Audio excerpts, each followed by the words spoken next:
Thanks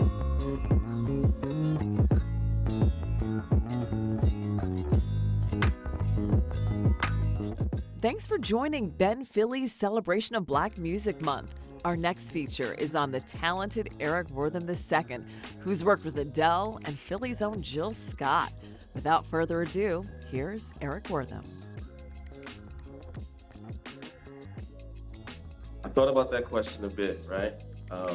And I remember doing an interview not too long ago where I was asked about Black History Month, and my answer was a bit ambiguous.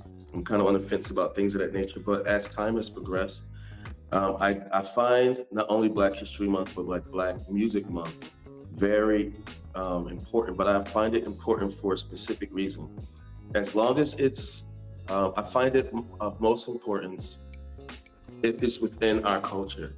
I think that as time progresses, we have begun to lose the respect for our elders and those who have made countless sacrifices here in America and abroad for us to enjoy the liberties and the lifestyle and happiness and the pursuit of happiness that we have today.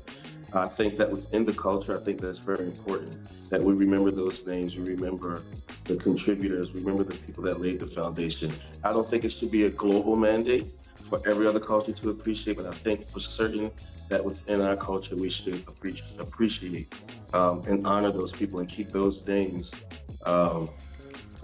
echoed and those lights shining bright. The same way there's monuments built for fallen heroes globally and in different cultures, we should have our icons and those who framed the music and the art from within our culture. We should always magnify those names and keep them remembered.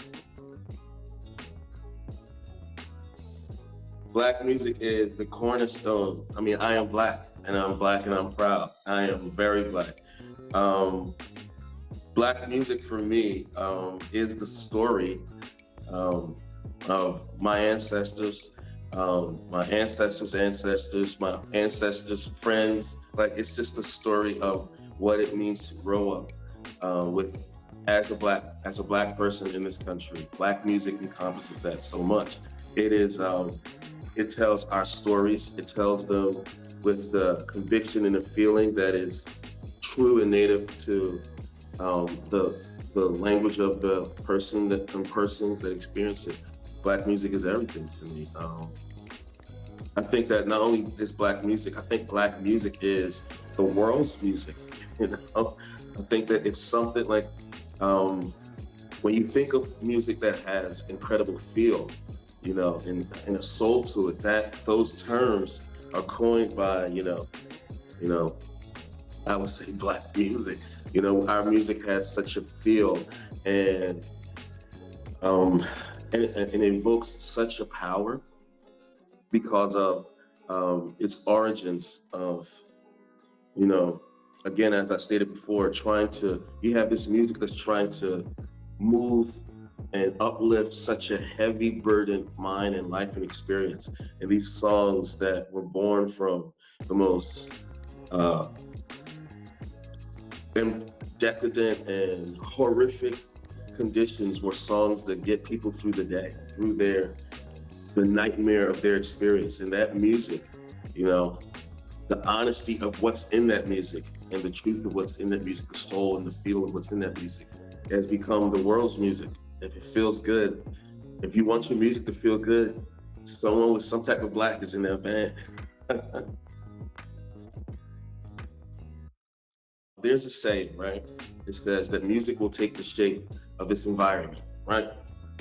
So with regards to Black music, I've been very fortunate to travel a great deal. And Black music has taken on its environment. Again, it's very triumphant. It has feel, it has courage, it has raw honesty. It has these components that affected language.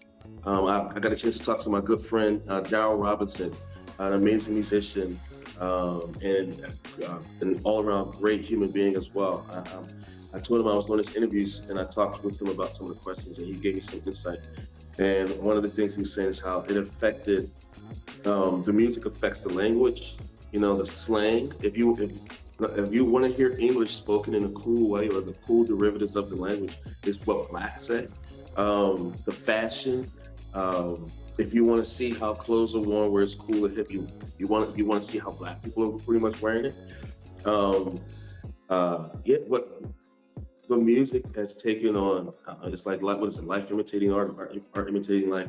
It's just that the music has affected the world around us, from hip hop to jazz, um, to classical to gospel.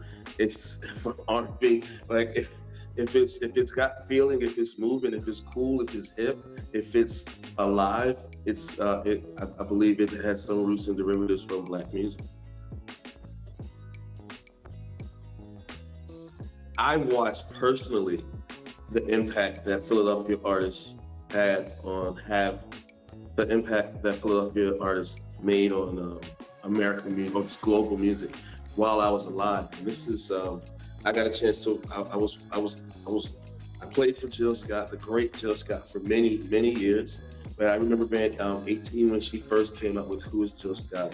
I remember sitting on my family's bedroom watching the music video when it first came out. Like, oh my gosh, this is just mind blowing. What is this sound? And not only Black music, but I'm proud to say it came from Philly 215. When I was in high school, I went to the Philadelphia High School for Creative and Performing Arts. And when I was a freshman, there was this vocalist there my senior year that, in my opinion, is arguably the greatest vocalist I ever heard in my life. His name was Bilal. Bilal emerged on the scene at the same time. You had Music Soul Child. You had Dre and Vidal, Jazzy Jeff. These are all Jazzy Jeff was already well established before, I came along. But like, this is what I'm watching. Marvin and Ivan, man, so many. Who am I forgetting?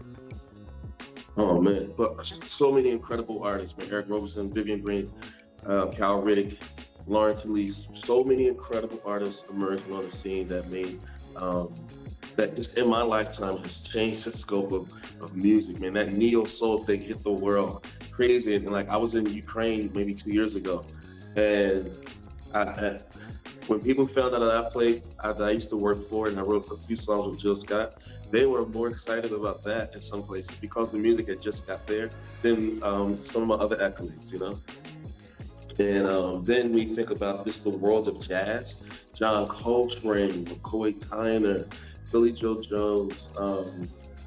That's the whole language. Most of the framers of the jazz idiom are from Philadelphia.